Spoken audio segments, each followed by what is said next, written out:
Big breaking news చూస్తున్నాం. కల్వకుంట్ల కవిత కొత్త పార్టీపై ఓ క్లారిటీ వచ్చింది. మే నెల మొదటి వారంలో కవిత పార్టీ సంబంధించినటువంటి అనౌన్స్మెంట్ ఉండేటువంటి అవకాశం ఉన్నట్టు తెలుస్తుంది. ఇక మొదటి ఛాయిస్గా సిద్దిపేట నుంచి హరీష్ రావు మీద పోటీ చేసేందుకు సిద్ధంగా ఉన్నానంటూ ఇక కల్వకుంట్ల కవిత చెప్పకనే చెప్పినటువంటి పరిస్థితి కనిపిస్తుంది. ఇవాళ మీడియా చిట్చాట్లో కల్వకుంట్ల కవిత అనేకమైనటువంటి అంశాలు ఇక మీడియా మిత్రులతో పంచుకున్నటువంటి పరిస్థితి. ఉద్యమకారులు ఎవరో, ఉద్యమ ద్రోహులు ఎవరో కేటీఆర్ కాదు, తేల్చాల్సింది తెలంగాణ ప్రజలే తేలుస్తారంటూ ఇక సంచలన కామెంట్ చేసింది. దాంతోపాటు మొదటి ఛాయిస్గా సిద్దిపేట నుంచి పోటీ చేస్తాను, సెకండ్ ఛాయిస్గా బోధనలో పోటీ చేసే అవకాశం ఉందంటూ ఇక కల్వకుంట్ల కవిత చెప్పకని చెప్పినటువంటి పరిస్థితి మనకు కనిపిస్తుంది. సో అందరికీ తెలిసిందే, ఎమ్మెల్సీ పదవికి రాజీనామా చేసి జాగృతితో జనంలోకి వెళ్తున్న కల్వకుంట్ల కవిత గత కొన్ని రోజులుగా మాజీ మంత్రి హరీష్ రావును టార్గెట్ చేస్తూ ఆమె కీలక వ్యాఖ్యలు చేస్తూ వస్తుంది.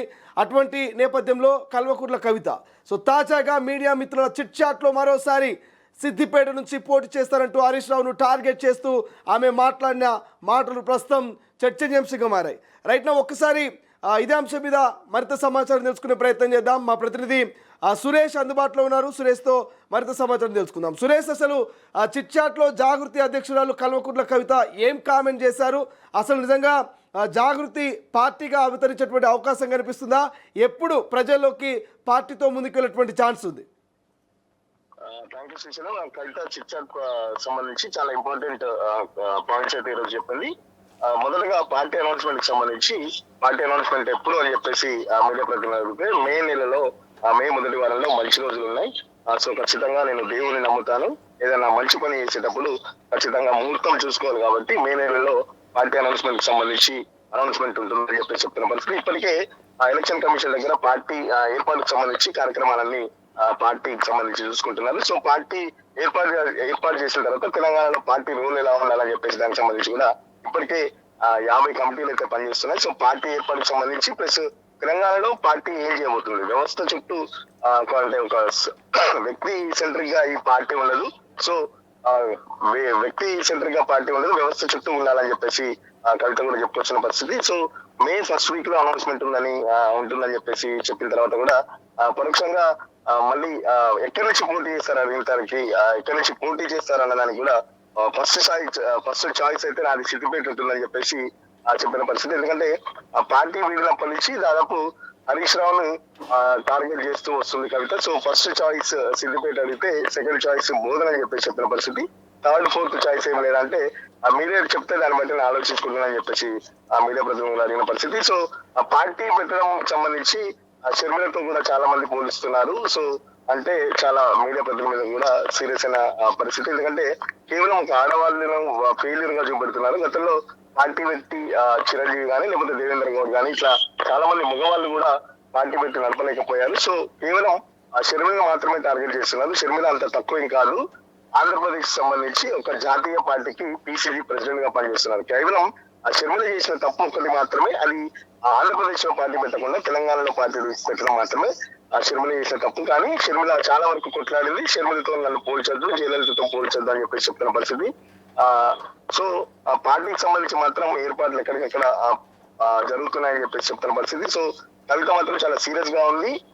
రానున్న రోజుల్లో అంటే ఈ 3 ఏళ్ల వరకు బీఆర్ఎస్ బీజేపీ ఎక్కడ ప్రతిపక్ష పాత్ర పోషించదు. ఈ 3 ఏళ్లు ప్రతిపక్ష పాత్ర మేమే గట్టిగా ఫైట్ చేస్తాం. గతంలోనే కవిత చాలా సందర్భాల్లో చెప్తుంది బీఆర్ఎస్ అంతగా ప్రతిపక్ష పాత్ర పోషించట్లేదు కాబట్టి మొన్న సర్పంచ్ ఎన్నికలు కానీ ఇప్పుడు మొన్న జరిగిన మున్సిపల్ ఎన్నికలకు సంబంధించి కూడా కాంగ్రెస్ పార్టీ చాలా స్థానాలు గెలుచుకుంది కాబట్టి. ఎందుకంటే కాంగ్రెస్ పార్టీ వచ్చినప్పటి నుంచి చాలా వరకు హామీలు ఇచ్చి మోసం చేసినా కూడా మళ్ళీ కాంగ్రెస్ పార్టీ అధికారంలోకి వస్తుంది అంటే అధికారంలో అంటే కాంగ్రెస్ పార్టీ స్థానాలు గెలుచుకుంటుందంటే అది ప్రతిపక్ష పార్టీగా బీఆర్ఎస్ ఫెయిల్ అయింది కాబట్టి ఆ రోల్ మేము తీసుకుంటాం ఈ 3 ఏళ్ళు తర్వాత అధికారంలోకి వస్తామని చెప్పేసి కూడా చెప్తున్న పరిస్థితి. బీజేపీకి బీఆర్ఎస్ కి ఇక్కడ స్కోప్ లేదు అని చెప్పేసి చెప్తుంది. గతంలో కూడా సురేష్, ప్రధానంగా 10 ఏళ్ల పాటు అధికారంలో ఉన్నటువంటి ప్రాంతీయ పార్టీ బీఆర్ఎస్ పార్టీ, ఆ పార్టీని కాదని ఇక జాతీయ స్థాయిలో అధికారంలో ఉన్నటువంటి కేంద్రంలో అధికారంలో ఉన్నటువంటి బీజేపీని కాదని కవితకు తెలంగాణ ప్రజలు ఇక్కడ స్పేస్ ఇచ్చే అవకాశం కనిపిస్తుందా? ఆ ప్రిఫరెన్స్ కవిత దక్కించుకునేటువంటి స్కోప్ కనబడుతుందా ప్రస్తుత రాజకీయాల్లో? నిజానికైతే అది పెద్ద క్వశ్చన్ మీరు వేసింది. ఎందుకంటే ఇప్పటికిప్పుడు కవిత అయితే చాలా వరకు జనం మాట అని చెప్పేసి తెలంగాణలో ఉన్న సమస్యలన్నిటి మీద జనంలోకి వెళ్లే ప్రయత్నం చేస్తుంది. ఒక రకంగా 10 ఏళ్ళు నేను అక్కడ ఆ పార్టీలో ఉన్నాను, దానికి సంబంధించి నేను మొదటగా క్షమాపణ చెప్పాను. ఎందుకంటే నేను ఇప్పుడు అధికారంలో ఉన్నది మీరే అని చెప్పేసి చాలా వరకు సందర్భాలు నన్ను అడుగుతున్నారు కాబట్టి సో బీఆర్ఎస్ చేసిన తప్పులు ఖచ్చితంగా ఎత్తి చూపిస్తున్నాను. అదేవిధంగా కాంగ్రెస్ పార్టీ చేస్తున్న తప్పులు కూడా ఎత్తి చూపిస్తున్నాను కాబట్టి ఖచ్చితంగా ఒక కొత్త పార్టీకి స్కోప్ ఉంది. ఉద్యమకారులను ఎప్పుడైతే బీఆర్ఎస్ పార్టీ మర్చిపోయిందో, టీఆర్ఎస్ ని బీఆర్ఎస్ గా మార్చిందో సో ఉద్యమకారులకు పార్టీ దూరం అయింది. సో ఖచ్చితంగా ఒక కొత్త పార్టీకి స్కోప్ ఉందని చెప్పేసి సో నన్ను నమ్ముతున్నారని చెప్పేసి, ఎందుకంటే కవిత కూడా చాలా వరకు ఫైట్ చేస్తుంది, చాలా ఇష్యూస్ లో జనమాట కార్యక్రమంలో అక్కడ లోకల్ సమస్యలను కూడా అడ్రస్ చేస్తుంది. ఇప్పుడు త్వరలో జరిగే బడ్జెట్ సమావేశాలకు సంబంధించి కూడా మొన్నటికి మొన్న ఉద్యమకారులతో సంబంధించి ఉద్యమకారులకు ఇచ్చిన హామీలు నెరవేర్చాలని చెప్పేసి పెద్ద ఎత్తున మీటింగ్ పెట్టింది. ఈ రోజు ఆర్టీసీ ఇష్యూస్ కూడా, ఎందుకంటే గత ప్రభుత్వంలో ఆర్టీసీ విలీనం చేస్తామని చెప్పేసి కేసీఆర్ చేయలేదు. సో ప్రభుత్వం వచ్చినాక మేము చేస్తామని చెప్పేసి కాంగ్రెస్ పార్టీ అధికారంలోకి వచ్చింది. సో వచ్చిన తర్వాత ఆ విషయాన్ని పట్టించుకోవట్లేదు. సో గతంలోనే ఆర్టీసీకి సంబంధించి పెద్ద ఎత్తున అన్యాయం జరిగింది, అన్యాయం ఇంకా కొనసాగుతుంది అని చెప్పేసి ఆర్టీసీకి సంబంధించిన ఇష్యూస్ కూడా చెప్తుంది. సో రైట్ సురేష్, దాంతో పాటు అంటే ఇప్పటికే ఆమె సిద్దిపేట నా మొదటి ఛాయిస్ అంటూ చెప్పకని చెప్తోంది చిట్ చాట్ లో. సో దీని మీద హరీష్ రావు ఏమైనా స్పందించే ఛాన్స్ కనిపిస్తుందా కవిత కామెంట్స్ మీద? లేదు, హరీష్ రావు మొదటి నుంచి కవితకు సంబంధించిన కామెంట్స్ మీద ఎప్పుడు స్పందించలేదు. కవితకు సంబంధించి ఏదైనా క్వశ్చన్స్ అడిగినా, మీడియా ప్రతినిధులు అడిగినా హరీష్ రావు సమాధానం చెప్పకుండా వెళ్ళిపోయిన పరిస్థితులు, వెళ్ళిపోయిన సందర్భాలు కూడా చాలా ఉన్నాయి. ఎందుకంటే హరీష్ రావు చాలా వరకు గుంటనక్క అని చెప్పేసి పెద్ద ఎత్తున ఆరోపణలు చేసినప్పుడు కూడా హరీష్ రావు వర్గం నుంచి, లేకపోతే హరీష్ రావు కానీ హరీష్ రావు వర్గం నుంచి కొంతమంది రియాక్ట్ అయ్యారు తప్ప హరీష్ రావు ఎక్కడ రియాక్ట్ కాలేదు. సో కవిత కూడా అదే ఎక్స్పెక్ట్ చేస్తుంది. ఇటు కేటీఆర్ కానీ హరీష్ కానీ వీళ్ళిద్దరిని టార్గెట్ చేస్తూ చాలా వరకు సందర్భాల్లో చేస్తుంది. బట్ హరీష్ రావు మీద చాలా ఎక్కువగా అటాక్ అయితే చేసింది. హరీష్ రావు ఎప్పుడైనా స్పందిస్తాడేమో అని చెప్పేసి చూసింది. బట్ హరీష్ రావు కూడా ఎక్కడ స్పందించలేదు, ఆరోపణలకు సంబంధించి ఎక్కడ సమాధానం కూడా చెప్పిన పరిస్థితి. సో కవిత అయితే ఒకటి చాలా ఫిక్స్ అయిపోయింది. ఒక బలమైన పార్టీగా, బలమైన రాజకీయ శక్తిగా నేను ఎదుగుతాను, నా టార్గెట్ చాలా పెద్దది అని చెప్పేసి కూడా గతంలోనే చెప్పిన పరిస్థితి. సో మొన్నటికి మొన్న కవిత ఒక బర్త్డేకి సంబంధించి, కేసీఆర్ బర్త్డేకి సంబంధించి ఒక ట్వీట్ చేసింది, చాలా ఇంట్రెస్ట్ గా ట్వీట్ చేసింది. ఎక్కడ కూడా తండ్రి అని సంబోధించలేదు, గౌరవప్రదమైన అని చెప్పేసి ఆ ట్వీట్ కి సంబంధించి కూడా ఆ క్వశ్చన్ అడిగితే ట్వీట్ దుమారం లేపుతుందని చెప్పడానికి కూడా తను సమాధానం ఇచ్చింది. తను సమర్థించుకుంది, నేను ట్వీట్ సరిగ్గానే చేశాను, సో గౌరవప్రదంగానే నేను ట్వీట్ చేశాను అంటే. సో కవిత ఫిక్స్ అయింది, రక్త సంబంధాలని కాదనుకుంటుంది, అవసరమైతే కుటుంబ బంధాలను కూడా వదిలేసుకొని తెలంగాణ కోసం, లేకపోతే తెలంగాణ ప్రజల కోసం, కొత్త పార్టీ కోసం, సొంత కుటుంబం మీదనే ఆల్రెడీ ఇప్పటి నుంచి గత దాదాపు సంవత్సరం నుంచి ఫైట్ చేస్తుంది. సో కవిత కూడా సీరియస్ అటాకింగ్ మోడ్లోనే ఉంది. ఇంకా ఈ బంధుత్వాలు పెట్టుకోవద్దని చెప్పేసి కూడా జాగృత నాయకులు చెప్తున్న పరిస్థితి. సో కవిత ట్వీట్ కూడా మొన్న బర్త్డేకి సంబంధించి కూడా ఇక్కడ తండ్రి అని సంబోధించిన పరిస్థితి. Right, thank you Suresh, thank you for updates. ఇది ఓవరాల్గా కల్వకుట్ల కవిత జాగృతి పార్టీగా మార్చబోతున్నట్టుగా తెలుస్తుంది.